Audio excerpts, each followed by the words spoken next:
What's good, YouTube? Welcome back to another edition of Inside the Draft, presented to you by the Birds Banter Podcast. Make sure you're checking out the Birds Banter Podcast on any single podcast platform. We cover the Philadelphia Eagles, everything, all things Eagles, all season, off season, and this off season we're talking a lot about the draft and who the Eagles should target, who they should stay away from. But also this covers a lot of NFL teams who should be looking forward to a guy like Jaylen Waddle, who we're going to talk about today, Alabama wide receiver, number 17, very fast. The first thing we see him here on the jet sweep, man, you could tell right off the bat, he's explosive. But the first thing with Waddle, man, we have a very small sample size with him. That's what we know. Okay. And the reason for that is, Alabama, they're always talented. They always have a great offense. They're always bringing in top prospects. So it takes until a player's junior, senior year most of the time to actually get their chance to shine. And that's Devontae Smith right there. Um, we see we're going to get to the film here in a second, but Jaylen Waddle in 2018, I believe that was his freshman year, 848 yards, a lot of production there. And then in 2019, kind of dipped down, but that's when they had a very good year with Jerry Jeudy, Henry Ruggs, Devontae Smith, and Jaylen Waddle all healthy, playing almost every single game. So he was at 560 yards there. And then this year, 2020, he only played 4 regular season games before he went down with an injury. And in those 4 games, he still managed to have over 500 yards, 560 yards, averaged 20 yards per reception, and he had 4 touchdowns. We see one of those touchdowns right there. Go back and watch that. But man, Waddle, he's very explosive. And I think right now, him as a prospect, he obviously missed a lot of time with that broken foot. He missed almost the entire season. He tried to come back for the national championship game against Ohio State. He had 3 receptions, 34 yards, no touchdowns. Obviously, he was not the same. He did not look good out there on the field, and it showed. And I think it was a very poor decision for him to do that.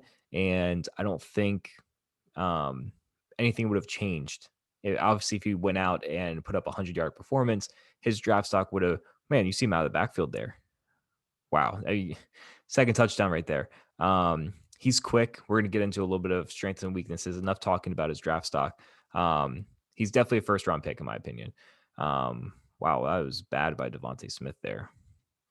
So first thing, I think he's probably one of the fastest wide receivers in this draft class. You can see that now. Once he gets out in space, saw it on that end around, that jet sweep, whatever you want to call it, he has explosion with the football. Very, very quick off the line of scrimmage. I mean, that's not the best example there with the screen, but when he is running deep routes, man, look at that elusiveness. He can get downfield. But make sure you're watching number 17. And whenever he's trying to get downfield for a route, he is off the line of scrimmage like that. Super quick. So I'm at the top there. I mean, it's a screenplay. He's going to block, but he's already 5 yards down the field before the ball's even out. So he's going to beat anyone over the top. I know that for a fact. I don't think there he goes again. Um, I don't think that anybody, even in the NFL, can cover him one-on-one. He's so fast. He's so good at tracking the football. Super dangerous in space as well. I mean, he's not just a deep threat. As you've seen with these screens, with these end arounds, if you put him in space with room to make it happen himself, he is going to make plays happen. He has the agility, explosiveness to find the holes and get downfield. So he's very explosive. He's obviously a bit limited because of his size. He's not going to be a big contested catch receiver, but that's okay because he's probably going to beat normally everyone one-on-one. He's one of those guys that you always have to respect on the football field just because of his deep threat ability. Watch him at the top here. Okay, now this is a run, so not really much to see, but we're going to be watching film from this Missouri game and then also against Ole Miss. Good blocking there. Man, he's aggressive. Gets off to make sure he doesn't get the block in the back there. But I think his role here at Alabama, whenever he was getting the ball or in passing plays, he was very vertical, very up and down the field. Occasionally you'll see him working with some jet sweeps, some screens, and work horizontally. But as you see him at the top there, he's running straight vertically. Actually, sorry, that was Devontae Smith. He was at the bottom. But yeah, he's normally running right up and down the field, straight up and down, because that's what he's best at, and he's going to beat anyone that way. So I think coming into the NFL, he can kind of mimic that and be that extremely good deep threat that a team can use to kind of stretch the field and open up more things underneath for a tight end or a slot receiver or even the running game in general, because you're always going to have to respect him back there. You can't just stack the box at all times with an extra safety. I think he's great at working back to the ball. We're going to see a lot of that against Ole Miss. We'll talk more about his film there, kind of just going over his strengths and weaknesses right now. But whenever a play breaks down, look, he's aggressive in run blocking. I like that. See him in motion here at the bottom. Just so quick with his cuts. His routes are so good just because he's explosive. Great catch there, great strong hands. But we're going to see against Ole Miss is when a play breaks down, he's very, very good at always working back to the line of scrimmage and making sure that he has a play open for his quarterback. Not a lot of that comes with the maturity. Not a lot of wide receivers, are very advanced at that because it's his speed just gets me every time I watch him. It's just amazing. I'm very curious to see what he's going to run at his pro day. Georgia, that is the wrong one. We're going to be watching him against Ole Miss here in a second. But it's so impressive, his speed, his explosion. And I think if he can run well at his pro day, then he's definitely going to be probably in top 15 consideration, just because the talent is there, the skill is there, and there's not a lot of weaknesses to his game right now. I think we see it more in Ole Miss against defenses in the run game. He can be a little bit suspect in run protection. I think he was a lot more aggressive against Missouri, but in Ole Miss, I did notice that he was a little bit suspect in these run blocking plays that he was designed for. So you see here, get out open space, find the open hole. So quick. I mean, he doesn't even initiate contact. He doesn't have to. Dips his shoulder, gets around the corner, beats the zone, and gets down there into the open space.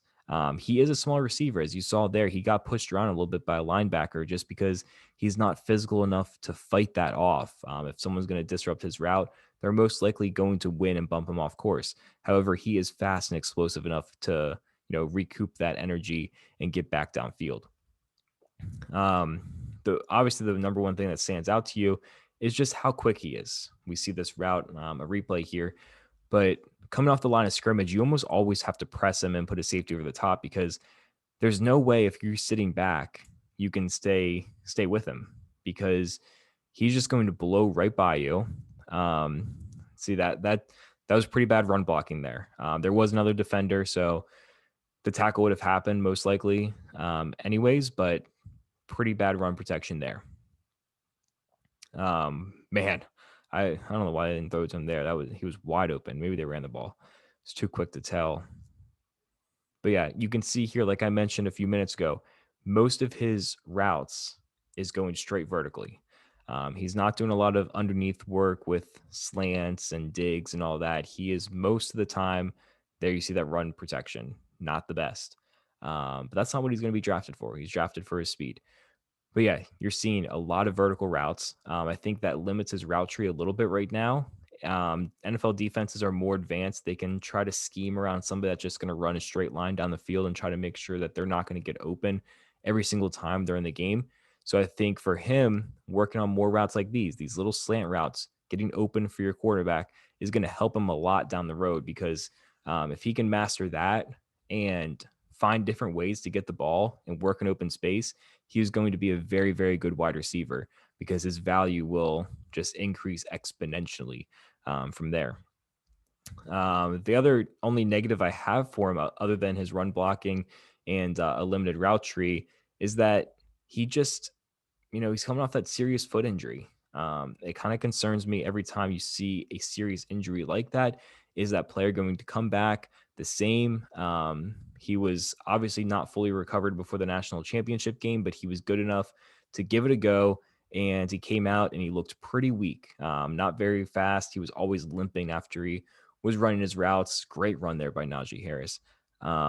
So it was kind of concerning to see that. And I think going into my notes here, I think if he did not get injured, he would be in the same conversation as Jamar Chase and Devontae Smith. No question about it. He has that talent. He is a premier receiver in this very deep wide receivers class. I don't think he is going to be drafted first or second. He very may could be if he did not have the injury, because we saw last year.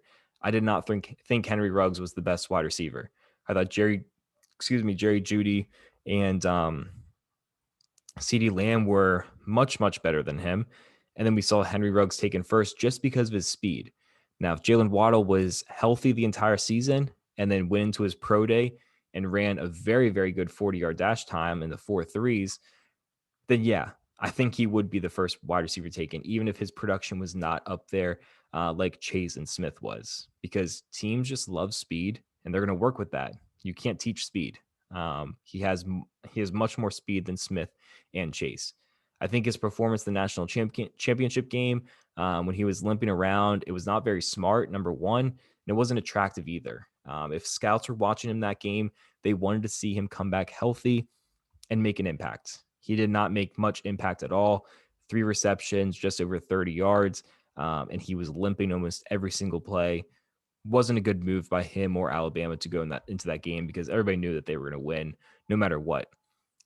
If he can return to full health and to that full speed that we're seeing right now, that explosive speed, he's going to be a monster in a deep passing game. No question about it. He's going to be one of those guys like a Tyreek Hill and Deshaun Jackson that's going to be so hard to cover. Can't leave them one-on-one because they'll just beat you any day of the week, twice on Sundays, because that's when it matters. But he's not as versatile as a guy like Devontae Smith or Jamar Chase, or even going down further on the board. Oh, wow. Great contested catch there. That impressed me. He's not going to be as well-rounded as these other receivers, even a guy like Amon-Ra St. Brown, who's going to be drafted later than Jaylen Waddle. However, his speed makes up for it. Very few defensive backs, like I mentioned, are going to be able to keep up with him.